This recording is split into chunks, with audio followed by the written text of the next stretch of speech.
Call to order the meeting for the October 7th meeting of the Planning and Oversight Committee for the Lucas County Mental Health Recovery Services Board. Can I have a roll call, please? Mr. Brown, Present. Mr. Albright, Here. Mr. Arnold, Here. Ms. Banks, Ms. Bell, Here. Ms. Carter, Ms. Crockett, Here. Dr. Elhai, Ms. Friedman, Reverend Gordon, Present. Ms. Harding, Ms. Howe, Here. Mr. Lambert, Ms. Mendoza-Locke, Here. Ms. Rodriguez, Mr. Salas, Here. Major White. Here. Thank you. Recognition of visitors, please. TJ. TJ.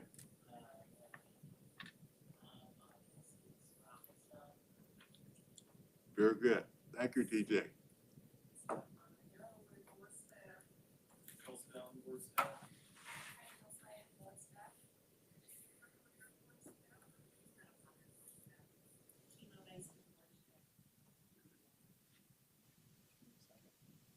Let me take this opportunity to introduce to you our newest staff member, Heidi El Sayed. She's our Assistant Manager of Claims and Benefits, and upon Michelle Glanville's retirement, she will assume that role of Manager of Claims and Benefits. Welcome. Welcome. Great. All righty, moving on through the agenda. I think you've all had a chance to look at the minutes for the meeting from September 2nd. Is that correct? September 2nd? I believe that's correct. Have a motion to approve the minutes. So moved. Second. Properly moved and seconded. Any questions? All in favor of accepting the minutes of the record, say aye. Aye. Any opposed? Thank you.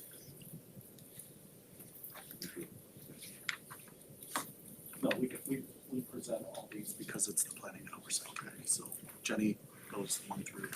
Very good. Moving on to the agenda, treasurer's report. Jenny? Okay, I have a lot of financial stuff to present today, so bear with me. The first one is final fiscal year 25 financial statements, and they are on page 7. So this would be for May and June, and then the full fiscal year is included there. You'll notice if you look at the actual column, we had an increase in net assets of about 1.2 million, which was better than we expected, so that's a really good thing. We had right about where we should be for revenue, and we were lower than budget on expenses. So if you want to look at the significant variances throughout the year, you'll see miscellaneous revenue was 1.48 million variance. That is primarily Danny's Place. So we had budgeted it in fiscal year 25, but now we're expecting those expenses in fiscal year 26. That revenue, I'm sorry, in fiscal year 26. Then if you look at the expenditures, grant-funded programs, it's a variance of 3 million. Again, most of that is Danny's Place. And I wanted to kind of put together for you what our true variance was without Danny's Place, because I know that that really threw off our numbers throughout the year. We were at 0.13% of budget for revenue and 0.18% of budget for forecast. So we were really close on both of those. For expenses, we were 6% under our budget and 2.6% under our forecast. So we were actually really close when you factor that out. On the balance sheet on page 8,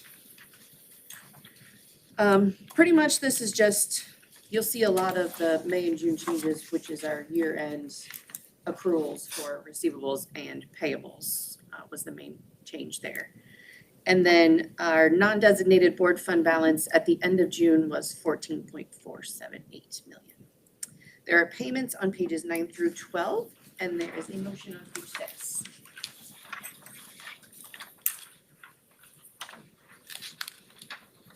there a motion to approve? Second.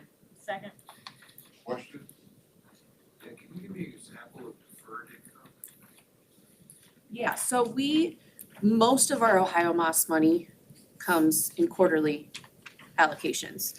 If we don't spend it all, we put it in deferred at the end of the year and then use it the next year if they allow us to carry over. Any additional questions? No, kudos for.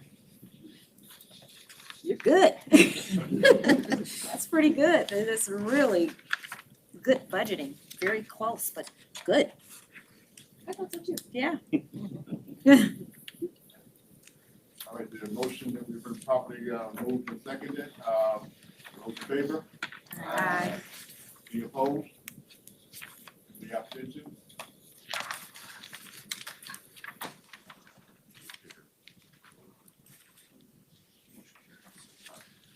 All right, motion carried, passes. All right. Moving on to item 7, I guess that would be Jenny as well. No, it'd be Oh, six. we did There's also. two separate, The two separate, they're two separate treasurer reports. I see that one. Item 6, got it. Yeah. Very good. Jenny, item 6, please.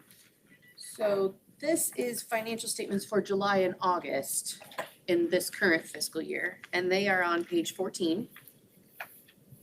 So there's not, because it's the beginning of the year, the variances mostly are just due to timing of maybe we didn't have the contract back in time for where we had budgeted it, so it's gonna hit the next month, that kind of thing. We did receive levy funds in August, 11.28 million. And you can see in the grant funded payments line, we paid July grant payments, pretty normal for July and August. A little bit of lag when you look at the variance to the budget, because like I said, maybe the contract was slow or the program hasn't billed us yet or whatever the case may be on that. And then on the balance sheet on page 15, you'll see the increase in cash of about 7 million. That would be the receipt of levy funds minus the grant payments, essentially. And then significant decreases in accounts receivable and accounts payable because we would have received or paid those after year end. So then at the end of August, our non-designated board fund balance is 23.1 million. And it seems exceptionally high, but because we got the levy funds that carry us for the next 6 months, it's going to keep dwindling for the next 6 months. Payments are on pages 16 through 20, and there's a motion on page 13.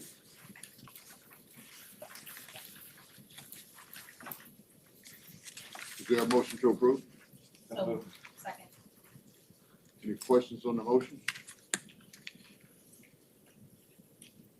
Those in favor? Aye. Any against? Any abstentions?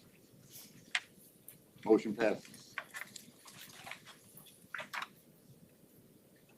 Jenny, financial forecast. Okay, this is on page 23. There is word description of the forecast on pages 21 and 22, but I'm just gonna run through it. So if you look at how the forecast is set up, we have actual fiscal year 25, which we just went over in the first column, and then projected out this current fiscal year through fiscal year 30. You'll notice if you look on fiscal year 2026, we are expecting a net surplus of 1.4 million, which is significantly varies from a previous forecast. So I'm gonna get into why the variance and what actually goes into each of the lines. So looking at federal grants line, you're gonna see actual in fiscal year 25 of 5.3 million, projected this year of only 3 million, projected in fiscal year 27 of 1.4 million. So that's composed mostly of state opioid and stimulant response, which we expect to end.